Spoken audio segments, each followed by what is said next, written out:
Welcome to Queensland Raceway for round 3 of the Open2view Australian Production Car Series. Great weekend this weekend. We've got the fight in the night, 300 kilometres of racing, nighttime racing, going to be a fantastic event. Always lots of controversy in that race, lots of action. Sunday we back it up with 250 kilometres of racing, 22 cars on the grid, perfect weekend for racing, great weather. Welcome to Queensland.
Yes. Top qualified for Class B and also starting on pole. Talk us through it. How was the lap?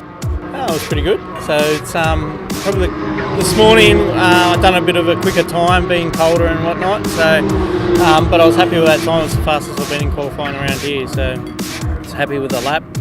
Couldn't get any more out of it. Tried it a couple more times, but didn't quite get there. But happy with that. Happy with pole for tonight. So starting on the front row for the night race. Yes. You'll be first on the road for any issues, any nerves about that? No, Ian's actually going out first. He's starting tonight. Oh, okay. Yep. So he's going to start us off.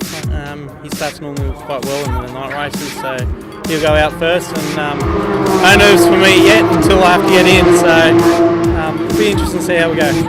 How have you guys gone here in the past, the night races? Last year we ended up second here. So last year our round was second in both the night and the day race. So hopefully we can go better this year and crack our first one, but we'll see how we go. So Petta's Toyota 86 on the top of the sheets for Class D. Tell us about how qualifying went. Well, it started quite well. We made a fairly reasonably substantial geometry change overnight because we were very unhappy with it all day yesterday, and the change we made seemed to make a world of difference and give us a lot more rear end grip and actually put us a bit quicker than we were last year, which was good.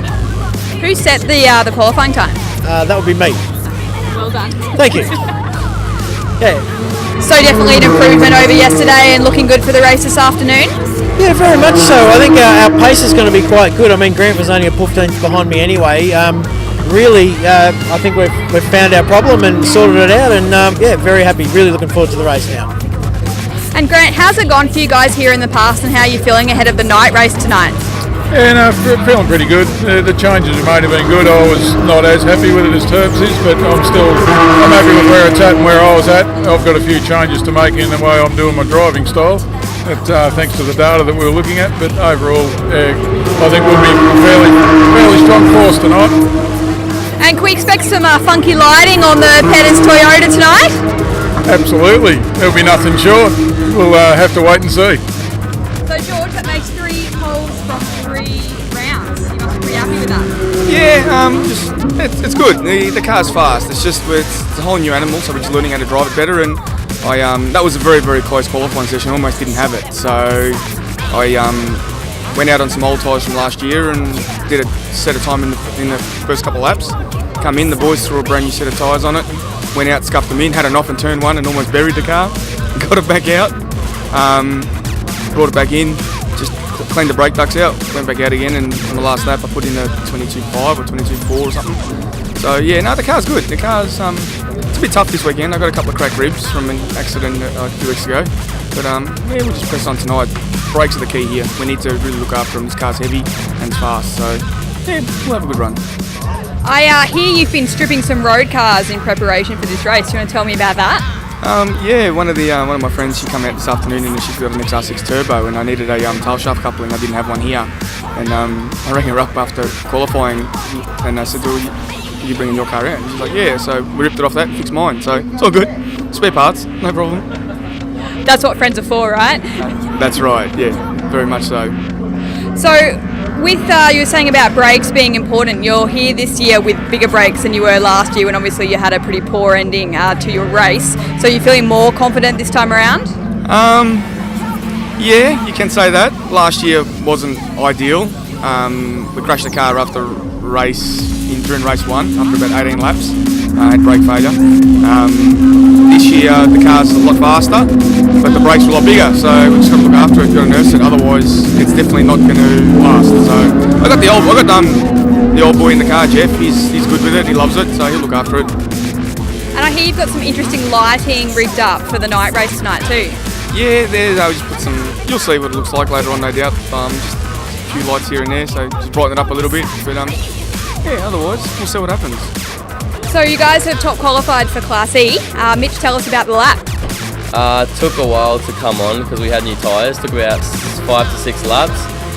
It was definitely felt different to this morning's practice because it was a lot hotter. We came out about 14 degrees this morning, and we went out the track about 21, so the car handled a lot differently. Too much grip with new tyres, so we went a little bit slower than what we did at practice, but still obviously quick enough to be on pole. So it felt good. And how are you feeling about the night race tonight, Lee? I'm a little bit unsure. Obviously it's exciting to do something different, but we're worried about how we're going to deal with cars coming behind us. Visibility. We spend a lot of the race trying to get out of the way of the other cars. So are we going to see them coming? Is it going to be difficult to judge where they are? So excited, but a little bit unsure. Who's starting the race? Mitchell. Yeah, me. Okay, so first few laps, will be a fair few butterflies? Yeah, I think so. We didn't do the sighting laps yesterday under lights, so I'm not sure about what the track's going to be like. It's dark. We don't have extra lights or anything like a lot of the other cars. I think a problem will be seeing the apex of the corner because your lights are generally out in front of you. So straight lines no problem, but the cornering is the tricky one. So we'll have to see how much we can see of the corner. And any thoughts on tomorrow's race at this stage, Lee? Thoughts for every race so far, just finish them. This is only our 3rd race in a car, so we're still learning heaps. So we just finish, keep our race pace pretty good, and get to the end. No more damage. Now I'm noticing the side of your car's emblazoned with a pretty big call to action. Do you want to tell us about that? The sticker on the side there? Yeah, well, it's pretty hard. We live in far north Queensland, Mareeba, so it's pretty hard to get down to the cities to race, and we have honestly no support up there. Businesses do it tough in North Queensland, not much happening, so yeah, we're just trying to get a bit of support behind us. It might be useful someone's media release, helping someone out that's haven't got much opportunity. So yeah, we have to thank Mum for the sticker. It was her idea, and hopefully just grabs people's attention and then makes us look at us anyway. Well, good job, Mum. Hey, good luck for the rest of the weekend, guys. Thank you. So, Bob, the number 33 Product Evo, it was fastest for Class A. Can you tell us about that? Yeah, Rick did a very good lap early, but unfortunately we've broken a bearing, a hub and a drive shaft, and we've just taken one out of the spare car and put in this one, hoping that that's cured the problem. We're actually getting out behind the sports sedan in this next session to see if it's cured. If it's not cured, we'll have to pull the engine gearbox out and start again. So you were telling us at the last round that Rick's too hard on the equipment. Has he busted the car open for you on qualifying? Yeah, well, I was only joking last time, but this time he's really done it.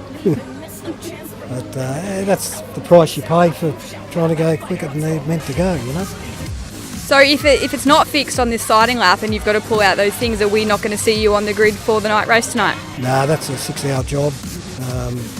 We'll probably work on the car tonight, but we don't want to risk trying to go through and damage more equipment, so unfortunately we just got our fingers crossed. Well, fingers crossed, exactly fingers and toes crossed for you. Hopefully we'll see you out there tonight. Great, thank you very much. Thanks, Bob.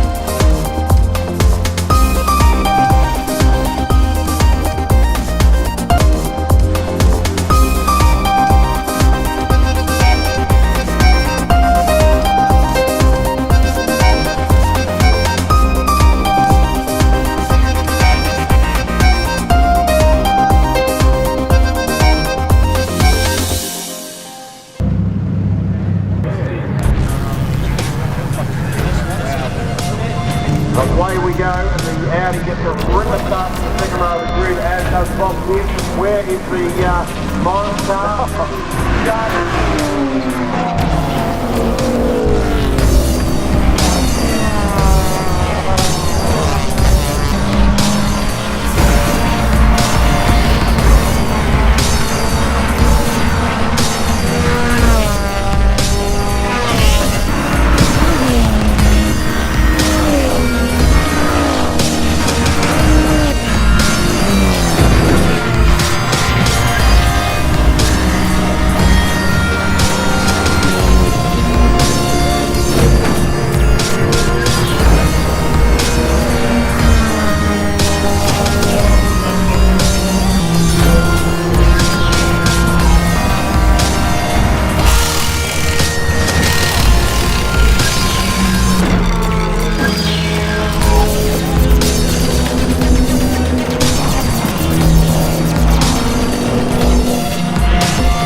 Punters are ready for the start of this one. It is 250 Ks.